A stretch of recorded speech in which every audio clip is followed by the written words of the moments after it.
Good morning. It is now Thursday, and we are back at school. I'm so glad that you were able to log in today. And what I need for you to do is go get your Flipbook. Woohoo! Today we are going to start working on our Flipbook, and you need to start cutting. So down at the bottom, you're going to cut off this flap that says nothing. And then you will see on the first page, first person, and you're going to cut everything except that little flap. So go ahead and get your Flipbook. You can pause right now, press pause, and then you can come back. All right, so I have first person cut out on this flap.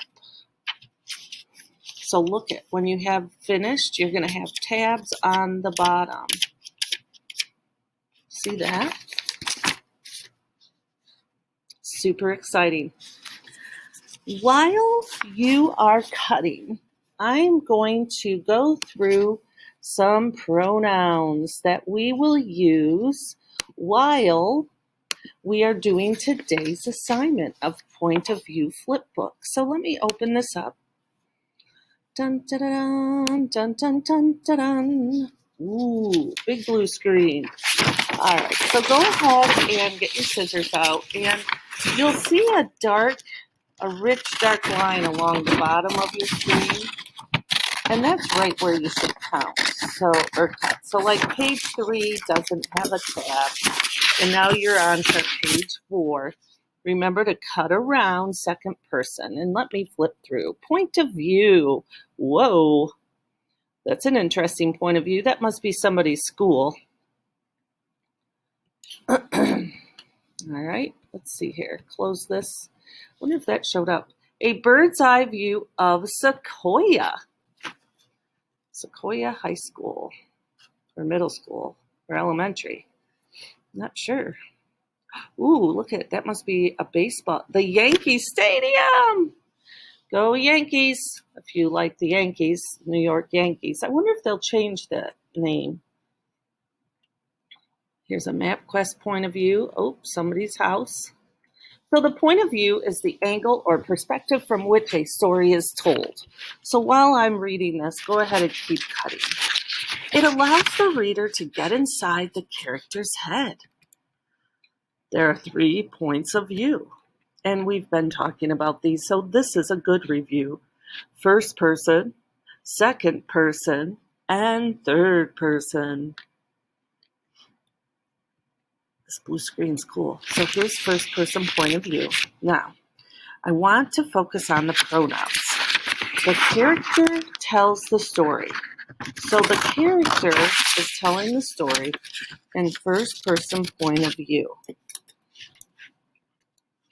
And the pronouns being used would be, for example, I, me, mine, ours, and us. I checked into a hotel called Olympia, which is right on the main street of town. I was hanging around and I got to talking to the guy at the desk. I asked him if this wasn't the town where the man named Manatee played ball. Second person point of view. Focus on the pronouns. Rarely used in novels. Most TV commercials use this viewpoint. Uses these pronouns. You, and yours. You walk down to Fifth Avenue every day on your way to work. So this is set in New York, I would assume. Today, on a whim, you stop at the flower stall and buy a red carnation. The sales lady helps you pin it on your lapel. You pay her and merge back into the crowd. kill. So we use the word you. It kind of puts you in that place.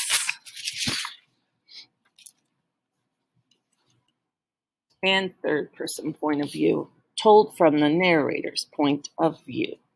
Using the pronouns he, she, him, her, it, them, its, theirs, his, and hers.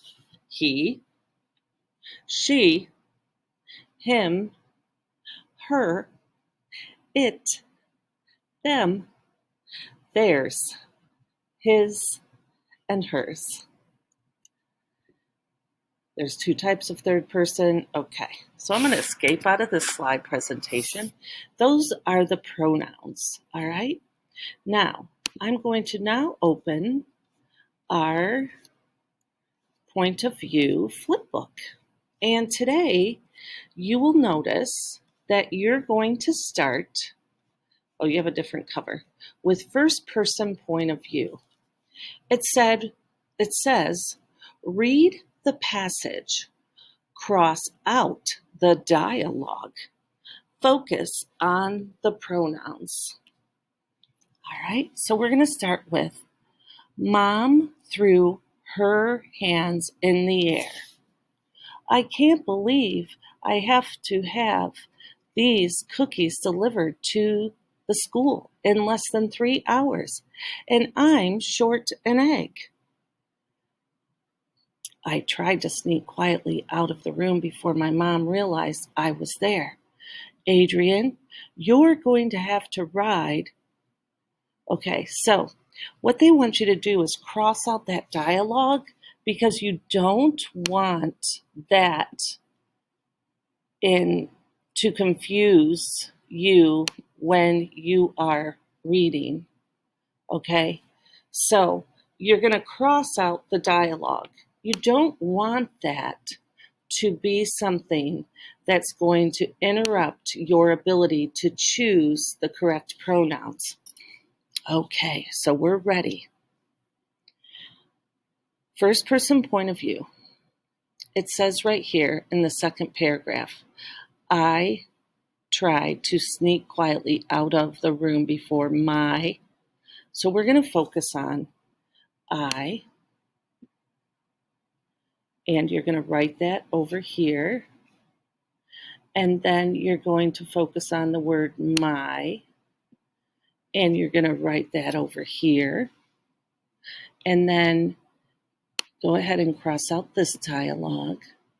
And you're going to go ahead and look for more pronouns. So the first part of the exercise is crossing out the dialogue. We were looking at a video and it talked about, or maybe it was a story, and I mentioned, but I didn't point this out strongly. It's very important to ignore the dialogue because notice in the dialogue, you hear different pronouns, okay? So when you're looking for a point of view, you want to only look at how the author is portraying the story. Oh goodness, I can't even speak right. All right, so when you are finished, you should have a page. I'm just going to pull down to here so you can see it in my answer key. You should have a page that looks something like this, where you've crossed out the pronouns and you have you've crossed out the dialogue. I strike that last sentence. Cross out the dialogue and then write in the pronouns. All right, I'll leave the screen on here. You could pause it if you'd like.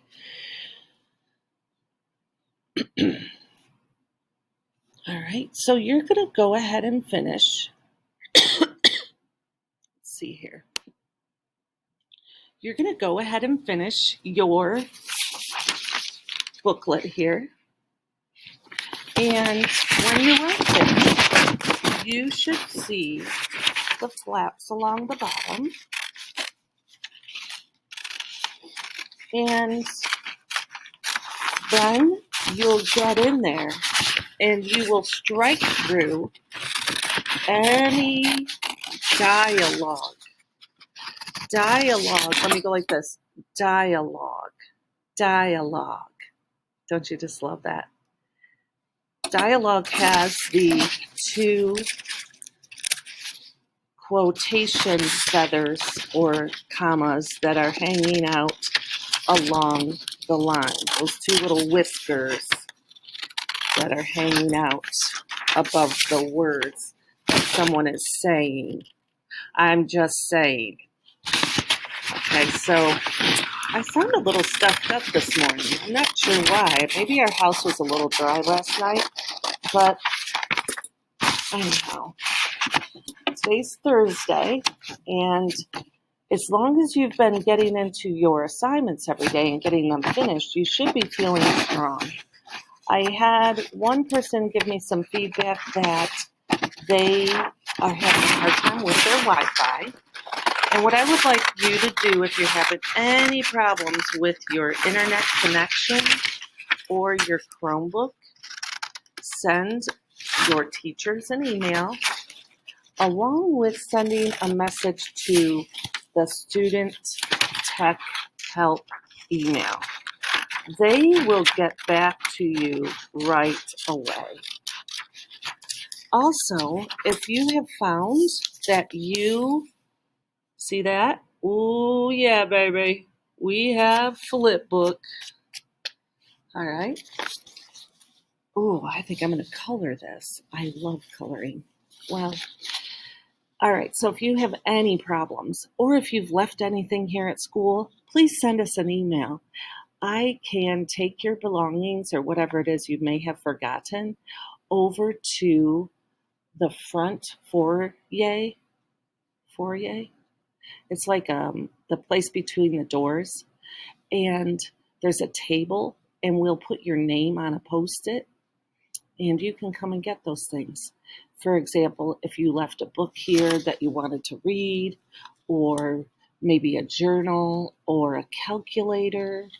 What I did was, before the cleaning ladies came in, I went through and took all the stuff out from underneath our desk because I thought this way they'll be able to sweep really good and wash down our desks really good. And yesterday that's what they did.